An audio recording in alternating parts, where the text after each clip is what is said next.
Hi everyone. So I'm here in Idaho, in southern Idaho, and I just stopped at a rest area here, and it's a really amazing place. It's not just like a pull-off by the side of the road, but they actually have some trails to walk along, some nature interpretive stuff.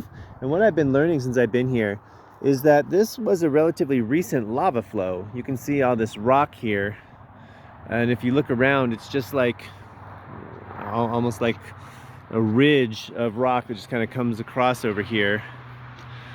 It just looks kind of weird and volcanic-y, and it is. It was only, the sign I saw said 4,100 years ago. So really not that long ago. So kind of an interesting place.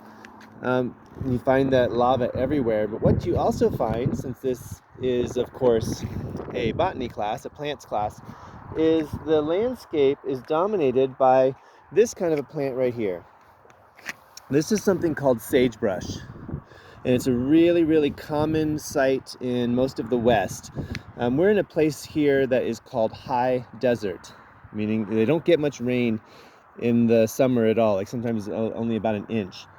And so it's mainly because there's lots of big mountains around here, and so this is kind of what we call a rain shadow desert, because the big mountains that are west of here are going to prevent the big storms from being able to bring lots of rain in this way, because in order for the clouds to get up and over those humongous mountains, it has to dump most of its precipitation on the west side, and then it's going to come over, and it's going to be the system's going to be a lot drier, a lot less moisture in them, so they're not going to drop as much.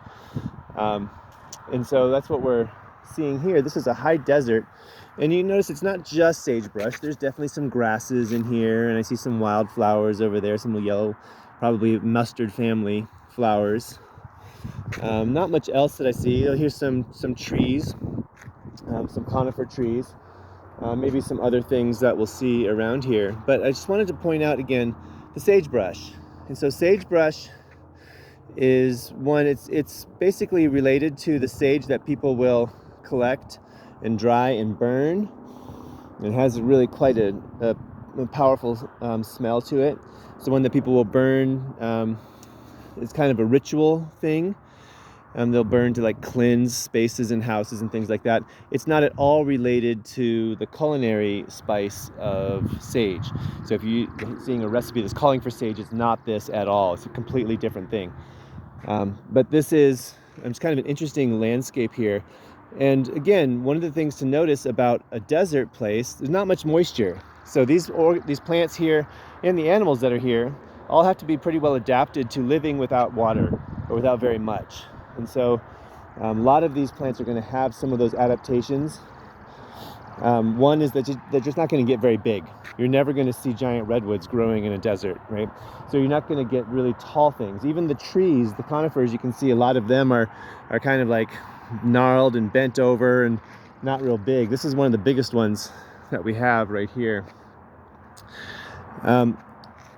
The other thing that I notice here, the sage is a good example.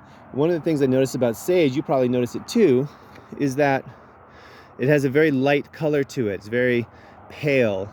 And so because of that, it means it's likely going to be reflecting a lot more of the sun's light away from it, because it's not going to really be able to do much photosynthesis during the daytime anyways, because there's no moisture, and it doesn't want to lose moisture through its leaves when it's doing photosynthesizing.